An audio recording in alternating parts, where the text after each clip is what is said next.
Hi, it's Donna Guest, the Lazy Scrapbooker and Creative Memories Advisor. After using your beautiful designer papers, do you end up with a lot of scraps? I love any layout that helps me use up those scraps that I just can't seem to throw away. And I love any layout that shows all of the beautiful designs in a pack of Creative Memories paper. I'm going to share an easy idea for a fun page that you can use with leftover papers from any collection. Here's what you'll need: your 12-inch trimmer, tape runner, preferably Creative Memories Repositionable, the one with the green cartridge, the 13 by 13 custom cutting system mat or a ruler. You'll need 2 sheets of coordinating cardstock, plus 1 white sheet for your background, or you can do this directly on a white scrapbook page. Plus, you'll need your leftover paper. I'm using the new Creative Memories collection, Sun Rays for Days. Let's get started. I'm going to start at the end and show you a completed page. I want to show you the math behind this page. Every margin you see is 1/4 inch. Counting the white borders on the side, there are 1, 2, 3, 4, 5, 6, 7, 8. 8 times 1/4 of an inch equals 2 inches. Then each square is 2 inches by 2 inches. So 1, 2, 3, 4, 5 times 2 is 10 inches. So that completes your full 12-inch page, and it's the same measurements going down as well. Make sure the cardstock you're using, and you'll need 2 pieces, coordinates with the collection that you're using. Take one of the sheets and we're going to trim it down to where it's 11.5 by 11.5. So to do this, I'm going to cut a 1/2 inch off of one side, then turn the page 90 degrees and cut a 1/2 inch off the next side. Now we have a perfect piece of 11.5 by 11.5 cardstock. Next, you'll want to consider what type of page you're using. Are you going to be scrapbooking directly on a Creative Memories 12 by 12 album page? If so, you can center this on the page, creating the white border all the way around. Or if you prefer Creative Memories top-loading 12 by 12 pages with a single pocket, you can use the white cardstock that is provided in the page and center on that. That's the option I'll be doing for this page. Let's start by centering our cut cardstock on the 12 by 12 page. I'm going to use my 13 by 13 custom cutting system mat to make sure my page is perfectly centered, and then I can use the measurements to make sure I have 1/4 inch border on all sides. That will be 2 of the little tick marks on the mat. For this, it doesn't matter what tape runner I'm using. I'm just using my regular tape runner. I plan to make this a perfect attachment right from the beginning. Very easy to do when you use your measurements on all 4 corners. Next, we'll cut our squares that are 2 inches by 2 inches. We'll need 25 of those. So just grab all your scraps and make sure you have a good number of each pattern. Each paper pack with Creative Memories has 12 different patterns in it, so you could have 2 to 3 of each pattern, but pick the ones that you like the best. And remember, Creative Memories paper is double-sided, so from one piece, you're going to get 2 patterns. Because I want my page to look very cheerful and bright, from the Sun Rays for Days patterns, I'll use this pattern of the lemons, but on the other side it has a dark, starry night sky, which is beautiful, but it doesn't really go with the page I'm doing, so I'm just going to stick to this side.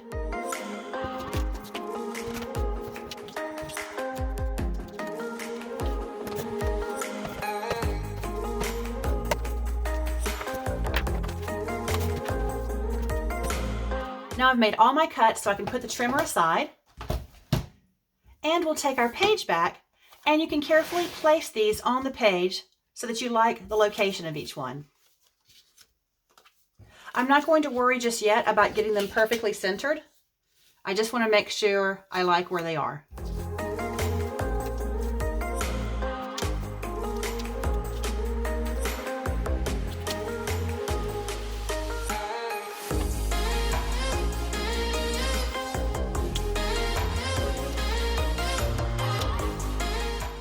Okay, I think I'm happy with this pattern. Now it's time to attach them.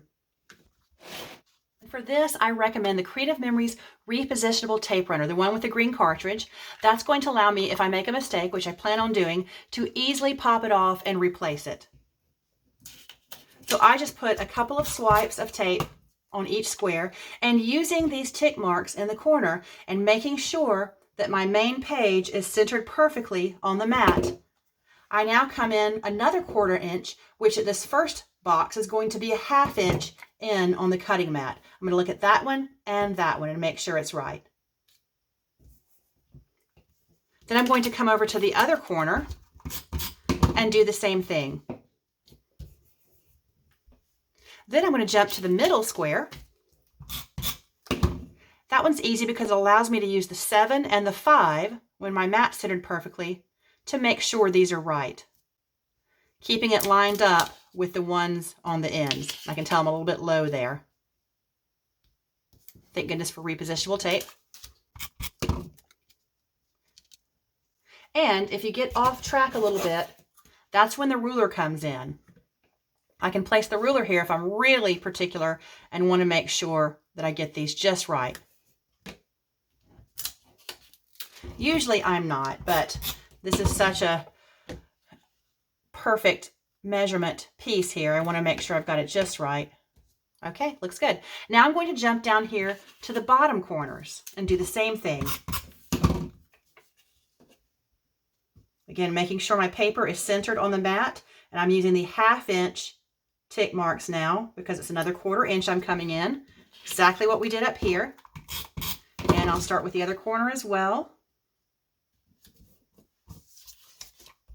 These are a little bit easier for me to see. Those were kind of difficult because I didn't want to put my head in the way of the camera. So these are much easier to see.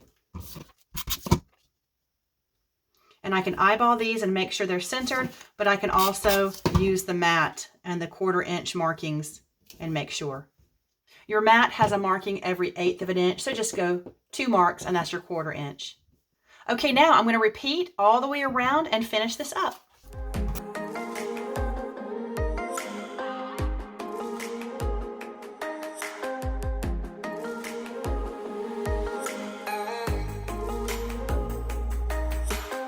It's amazing how quickly that comes together. It's really an easy page to do. So next we're going to make our photo mats that really ties everything together.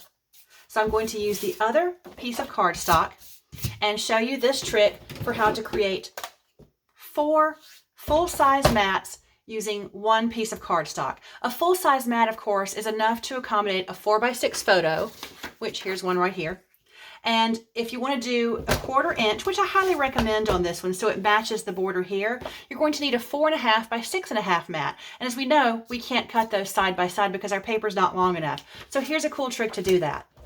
First, we need to trim this paper so that it is 11 by 11. So I'm going to trim 1 inch off here and then turn it once and trim another inch off the adjacent side. So now, and you can save these to use if you like, and now we have a perfect 11 by 11 piece of cardstock. So here's the trick to cut 4 mats at once. We're going to line our paper up at 4.5 inches over here on the left. Then we're going to cut it just 6.5 inches so that we don't waste any paper. Now, if you've seen my video on my trimmer, you'll know this. If not, check up at the top right-hand corner. I'll post it there. But this little white mark right here is where the blade is. The edge of your cartridge housing is just 1 inch away. And so I'm going to cut until the edge of my cartridge housing, I can see it at 7.5 inches on my ruler. Then I'll know my blade is at 6.5 inches. And then we stop there.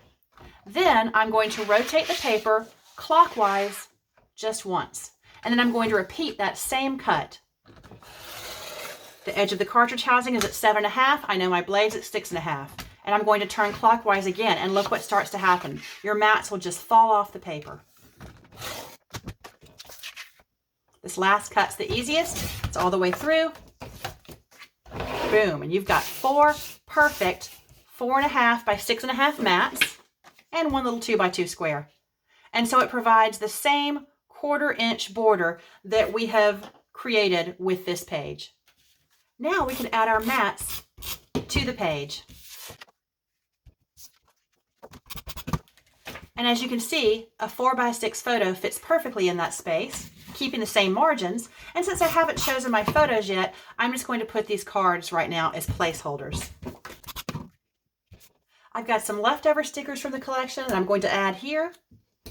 And of course, I can add a journaling box and a title box up here when I'm ready. Perfect.